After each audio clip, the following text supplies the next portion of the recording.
Jacob, hora de dormir.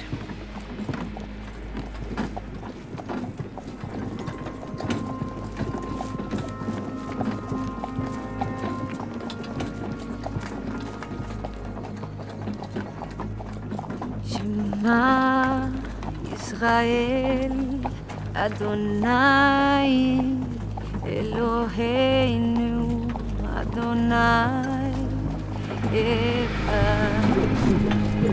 Baruch Shem Kevod Malchuto Leolam Vaed.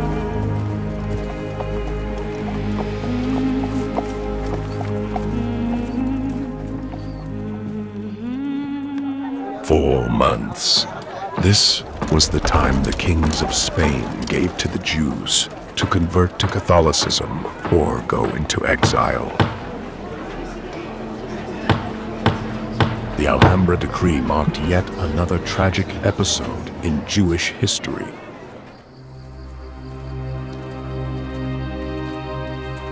The homes that Jews had inhabited for centuries, the nation they had transformed into an empire, all of it, they were forced to abandon, leaving behind nights of tears at the tombs of their ancestors.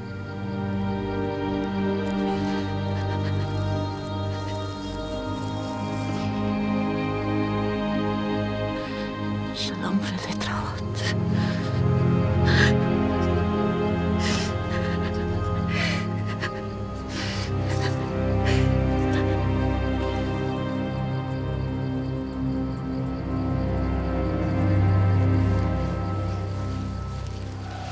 In the rush to leave, the Jewish community had to sell everything they owned, usually for a pittance. Gran valor, decís.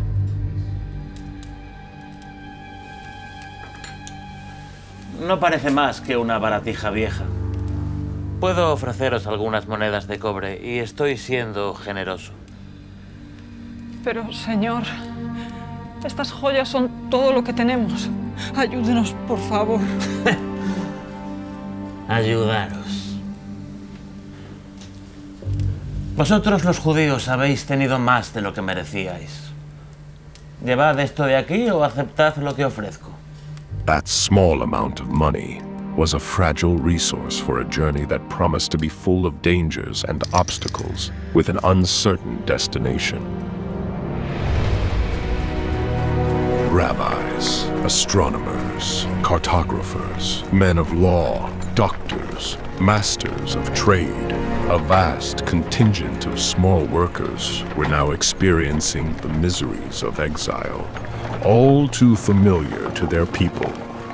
Recordar siempre a nuestros sabios. Son nuestra luz y guía, incluso en los tiempos más oscuros. Abuelo, algún día volveremos a nuestra casa. Solo el Eterno lo sabe, mi nieto. To the deep grief and loss of their possessions was now added the fatigue of forced pilgrimage. Many sought help from the Portuguese Jewish community for temporary shelter and relief from so much misery. Amidst that desolate and starving crowd, the imposing figure of the last Gaon of Castile, Rabbi Isaac Aboab, the greatest Jewish authority in the world at the time, who was accompanied by the mathematician and astronomer Abraham Zacuto. Rabbi Aboab, sick and almost blind, negotiated with the Portuguese king Don João II for his settlement in the city of Porto, along with 30 prominent families. Rabino, Majestade, reconheço a vossa sabedoria e os serviços prestados por vossa comunidade.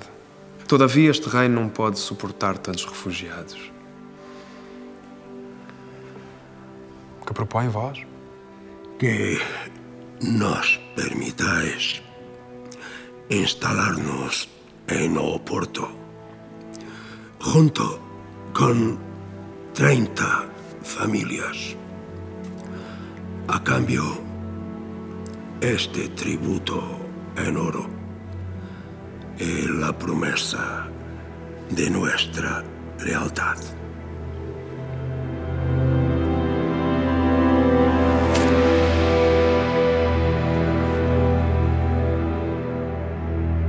An additional 600 families were also legally permitted to enter the Portuguese kingdom. However, the Jewish influx into Portugal greatly exceeded expectations. Abraham Zacuto would later write that 120,000 of his co-religionists crossed the country's border.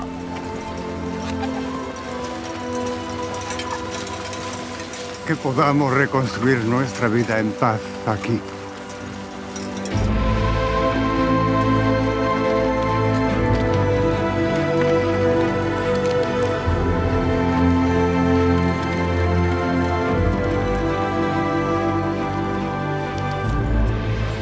It was not easy for that large Jewish community to integrate with their Portuguese peers, who, being half their number, feared an increase in anti-Jewish sentiment among the Catholic population. Não preciso da mercadoria de judeu! Vão já tendas! Riquezas a mais, à custa de cristãos honestos! The large percentage of followers of the Moses Law in Portuguese territory, now nearing 20% of the total population, worsened the traditional envy of the local people, who accused all Jews of the opulence enjoyed only by a small minority of their community. Discontented monks invaded neighborhoods, residences, and synagogues to deliver cruel sermons to the immigrants arriving from Spain and to the native-born Portuguese Jews. Meu povo! Povo cristão! Escutai!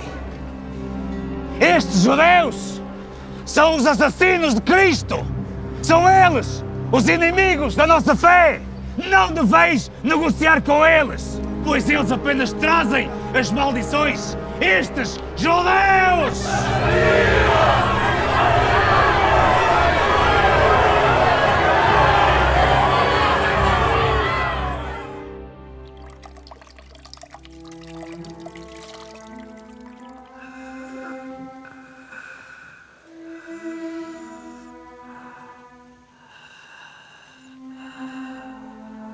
To make matters worse, the plague that had been ravaging Portugal for years intensified, and soon the blame would fall on those who had just arrived.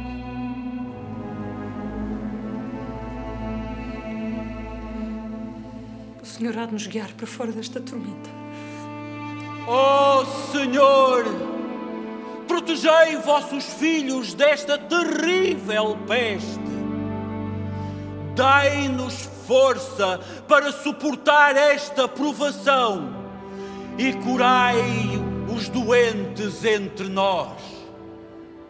Os judeus trouxeram esta doença desde Castela!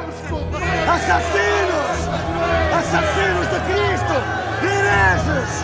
The enraged populace soon demanded the removal of the new immigrants, accusing them of being the cause of the deadly contagions.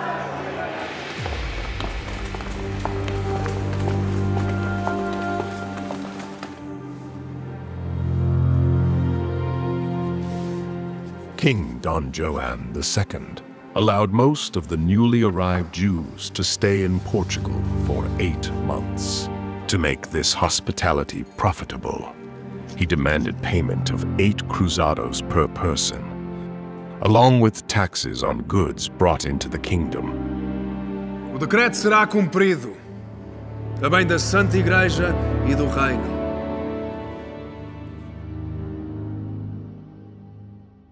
Hemos pagado todo. Tenemos 4 semanas para abandonar el reino. Recebemos ordens para vos levar. Agora. Tened piedad, tenemos niños pequeños. A sad fate awaited those found in the kingdom illegally, without proof of payment, or who had stayed for more than 8 months. They became the king's property and were subject to slavery.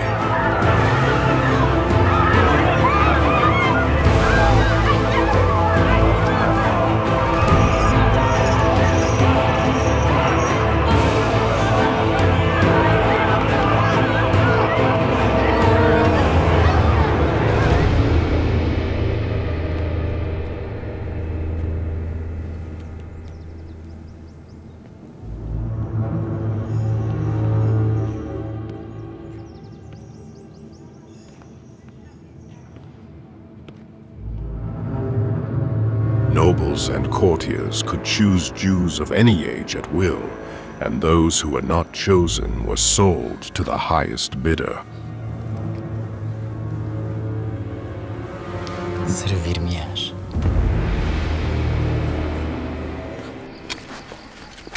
Entire Jewish families fled in agony to the mountains, forests, and remote hills. They preferred to starve rather than become slaves on the royal estates.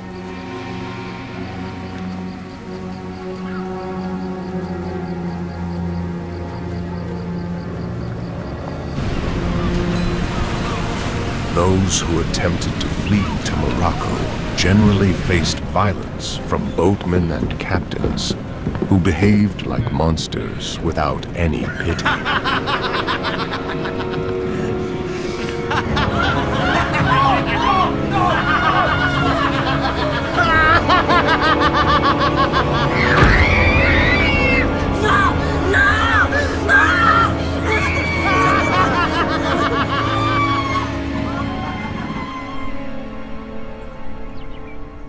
In Porto, the sadness of the Jewish community worsened with the death of Rabbi Isaac Aboab.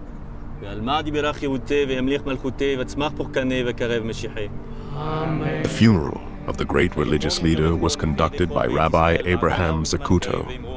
The stars were not favorable to the Jewish people, and it was sensed that another catastrophe was about to occur.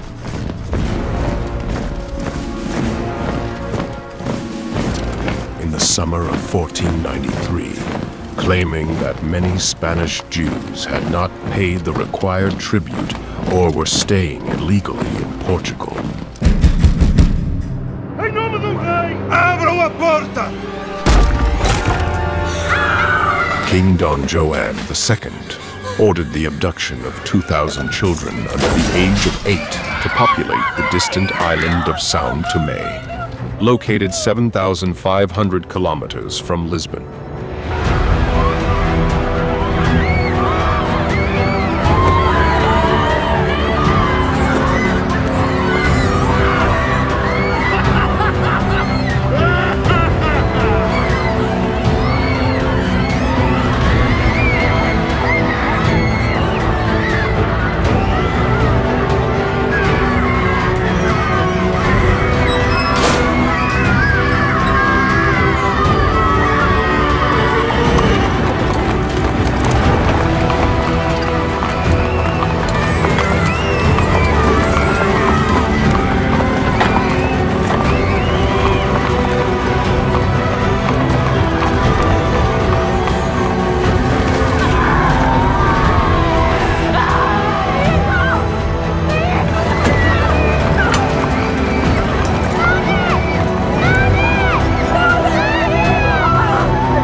Em nome de Hashem, abandonai este lugar.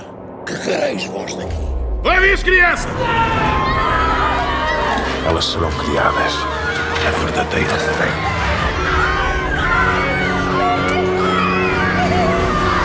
For a mother and father, there is no greater pain than being violently stripped of their beloved children.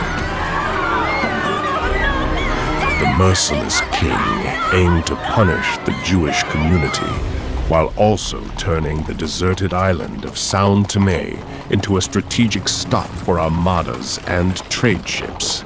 It is said that a heartbroken mother, whose 5 children had been taken from her, threw herself in front of the king's carriage, begging to be allowed to keep at least the youngest. Afastai-vos, mulher! Não podeis impedir a passagem do rei! Majestad, os imploro, tened piedad. Me han arrebatado a mis 5 hijos. Permitidme al menos quedarme con el más pequeño, por favor. ¡No! Age como uma cadela ao qual foram arrancados os filhotes.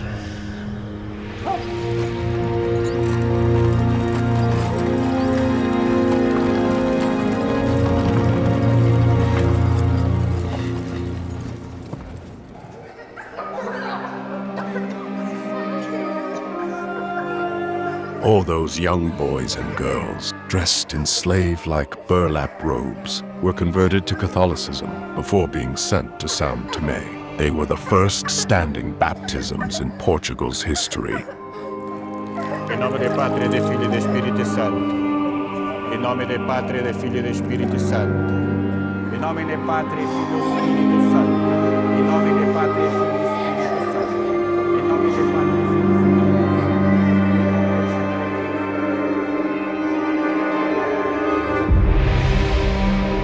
The ships were already stocked in the port of Lisbon, waiting for the moment of departure.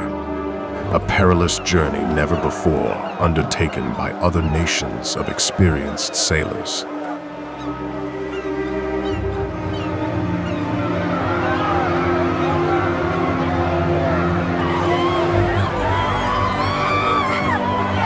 The frail and terrified young passengers, with their hearts shattered, were mercilessly dragged onto the ships where they would travel for a month and a half under inhumane conditions until reaching their destination, if they survived.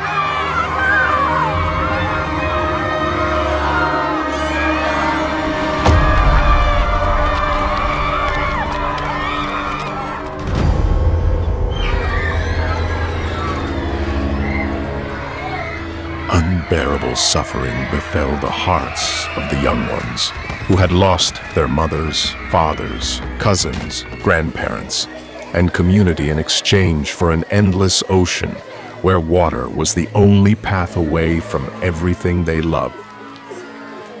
The tormented children were aboard alongside death row convicts who were given a chance at survival in São Tomé, and slaves whose mission was to ensure the children survived the rigors of the voyage and their new home. E assim começa a viagem para o inferno.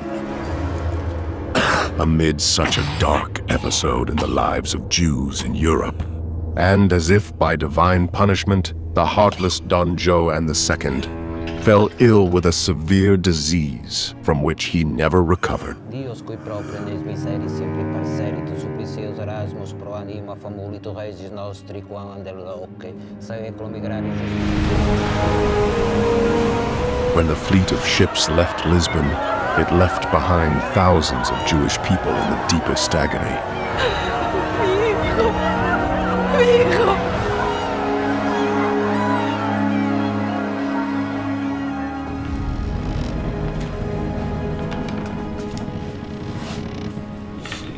The expedition was commanded by a noble Don Álvaro de Caminha, who was accompanied by another experienced navigation captain, and also by a priest whose mission was to be the spiritual guide of the island and oversee the growth of the boys and girls in the Catholic faith.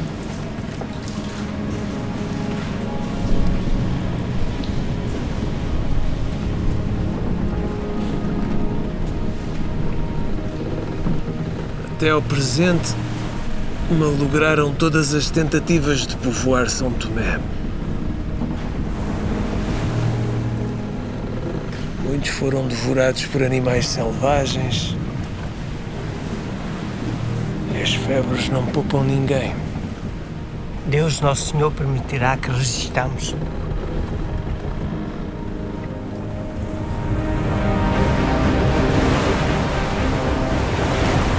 The voyage was very hard for experienced Portuguese sailors, and even more so for the terrified children, endlessly longing for the warmth of their families.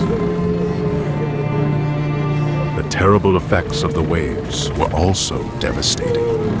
Nausea, stomach aches, constant vomiting, dehydration, and fainting.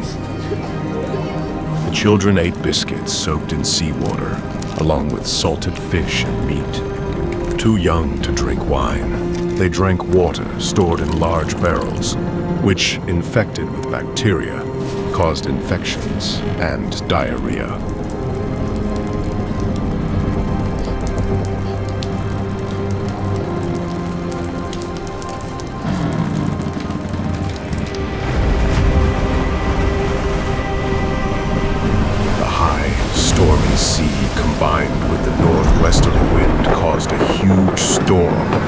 as always happened at the promontory of Africa called Bojador.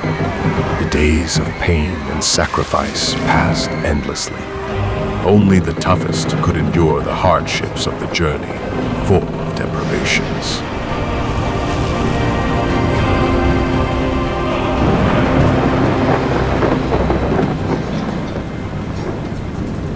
There were symptoms of scurvy, such as fatigue, skin blotches, and bleeding gums.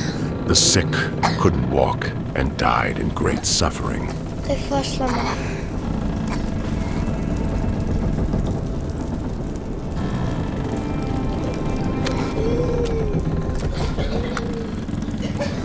The foul-smelling hold, polluted with human waste, was always flooded with water that never stopped seeping in and had to be constantly pumped out.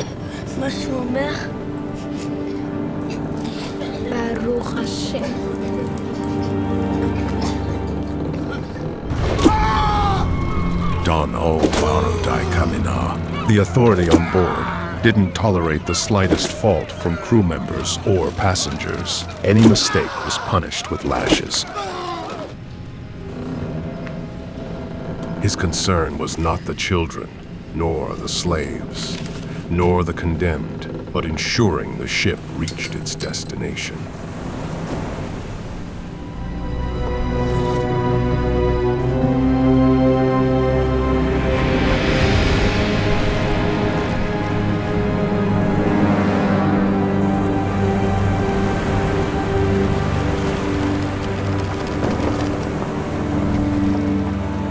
Disease, filth, physical punishments, scorching sun, and freezing nights.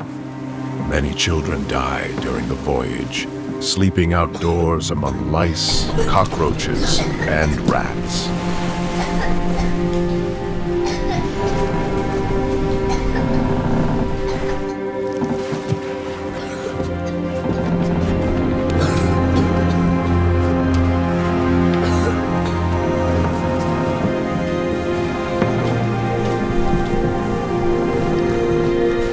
Throwing the dead into the sea was a daily routine for the crew.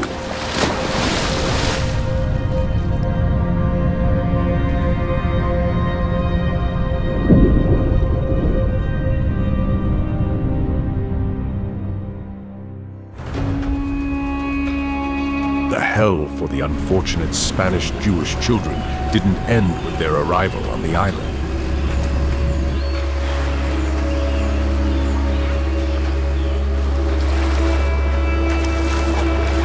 In the Jewish world, it was called Ya Timzahim, the Island of Crocodiles.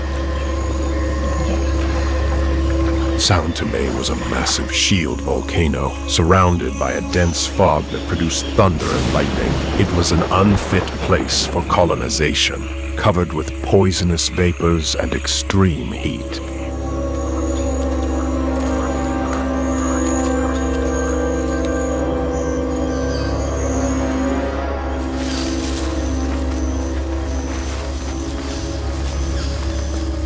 The coarse burlap that covered the children fell apart during the voyage, and they were now searching for branches and leaves to cover themselves. It was as if humanity was restarting from scratch, but the new Garden of Eden was full of venomous snakes.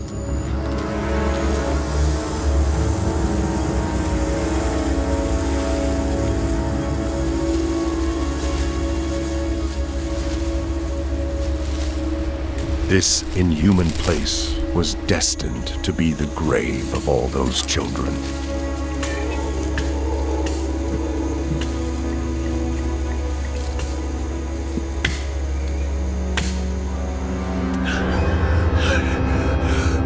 It is said that Don Joan II, on his deathbed, had nightmares and deliriums about the children he had mercilessly sent to their deaths.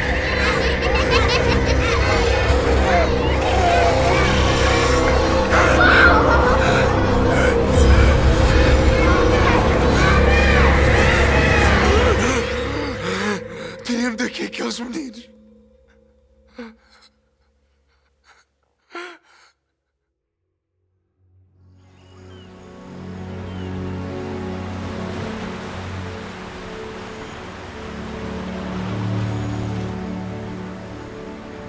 No longer would the children hear the Shema Israel that their gentle mothers sang to them before sleep.